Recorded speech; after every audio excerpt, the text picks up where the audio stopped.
Hello friends, எல்லோரும் எப்படி இருக்கீங்க? நல்லா இருக்கீங்களா? இப்போது ஒட்டு மாங்காய் பச்சடி எப்படி செய்கிறதுன்னு சொல்ல போகிறேங்க. இது வந்து ரெண்டு ஒட்டு மாங்காய் கட் பண்ணி பொடியாக இந்த பாருங்கள், இந்த மாதிரி கட் பண்ணி வச்சுருக்கிறேன். வெல்லம் வந்து எவ்வளோ போட்டாலும் இனிப்பு வந்து இல்லாத மாதிரியே இருக்குங்க. எனக்கு தேவையான அளவு வெல்லம் வச்சுக்கிட்டேன். அச்சு வெல்லமோ மண்டை வெல்லமோ வச்சுக்கலாங்க. சர்க்கரை வேண்டாம், சர்க்கரை போட வேண்டாம். 3 வரமிளகாய், கடுகு, உளுத்தம் பருப்பு, ஆயில், அவ்வளோதாங்க இதுக்கு தேவையானது. அட்டகாசமாக இருக்கும். நீங்கள் தேங்காய் பிடிச்சா தேங்காய் வேணும்னா போட்டுக்கோங்க, இல்லைன்னா வேண்டாம். இப்போ நம்ம எப்படி செய்கிறதுன்னு பார்க்கலாம் வாங்க. கட் பண்ண மாங்காயை நம்ம க்ளீன் பண்ணிக்கலாங்க.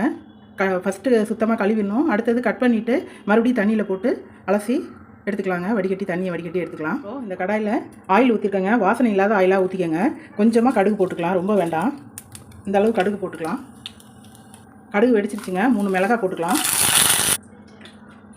இப்போது இந்த கட் பண்ண மாங்காயை இதில் போட்டு 5 நிமிஷம் வதக்கணுங்க. அப்போ தான் இந்த மாங்காயோட பச்சை வாசனை போகும்.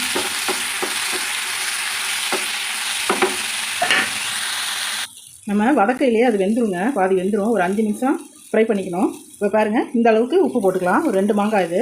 உப்பு போட்டுட்டு 1 கிளாஸ் தண்ணி ஊற்றிக்கலாங்க. இது மூழ்கிற அளவு தண்ணி ஊற்றிக்கணும் மாங்காய் வேகிறதுக்காக. அப்படியே லைட்டாக கிண்டி விட்டுக்கலாம். ரொம்ப ஈஸியாக இருக்குங்க, சீக்கிரம் வெந்துடும். ஒரு 10 நிமிஷத்தில் ரெடி ஆகிடும் மாங்காய் பச்சடி. பாருங்கள், இப்படி கிண்டி விட்டுட்டு நம்ம மூடி வச்சிடலாம். கொஞ்சம் நேரத்தில் வெந்துடும். மாங்காய் வெந்துருச்சான்னு பார்க்கலாம் வாங்க.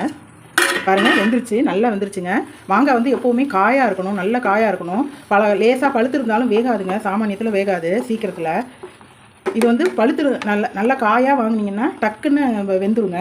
இப்போ வந்து ஒரு 8 நிமிஷம் தான் ஆச்சு, வெந்துருச்சு. நான் டயத்தை உங்கள்கிட்ட சொல்லணுன்ட்டு பார்த்துட்டு தான் நான் வச்சேன். இப்போ வந்து நம்ம வெல்லம் தேவையான அளவு போட்டுக்கலாங்க. எவ்வளோ போட்டாலுமே சூப்பராக இருக்குங்க வெல்லம். மண்டை வெல்லம், அச்சு வெல்லம் 2த்துலேயும் போடுங்க. சர்க்கரை போட வேணாம், ஒரு மாதிரி இருக்கும். இது பாருங்கள், கிண்டி விட்டு ஒரு 5 நிமிஷம் நல்லா தளன்னு அப்படியே கொதிக்கும். இல்லை இப்போ வெள்ளத்தை போட்ட உடனே இறக்குனீங்கன்னா ஒரு மாதிரி பச்சை வாசனை அடிக்குங்க. பாருங்கள், எவ்வளோ சூப்பராக இருக்குங்க, பஞ்சாமிர்தம் மாதிரி இருக்குங்க. இது வந்து சாம்பாருக்கு மட்டும்தாங்க சூட் ஆகும், மற்ற எந்த குழம்புக்கும் சரியாக வராது.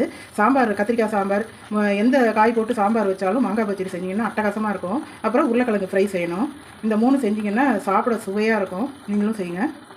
ஒரு 5 நிமிஷம் இந்த பதத்தில் வந்தோடனே அடுப்பு ஆஃப் பண்ணிடணுங்க. சூப்பராக இருக்கும். பாருங்கள், கொஞ்சோண்டு சாப்பிட்டு பார்த்தேன், அட்டகாசமாக இருந்தது, மயக்கிற சுவையில் இருந்துச்சுங்க. நீங்களும் செஞ்சு பாருங்கள், சூப்பராக இருக்குங்க. பாருங்கள், என் பொண்ணுக்கு ரொம்ப பிடிக்குங்க, அதனால தான் செஞ்சேன் இன்றைக்கி. இதே மாதிரி நீங்களும் செஞ்சு பாருங்கள். இந்த வீடியோ பிடிச்சிருந்தா லைக் பண்ணுங்கள், ஷேர் பண்ணுங்கள், கமெண்ட் பண்ணுங்கள், சப்ஸ்கிரைப் பண்ணுங்கள். தேங்க்யூ.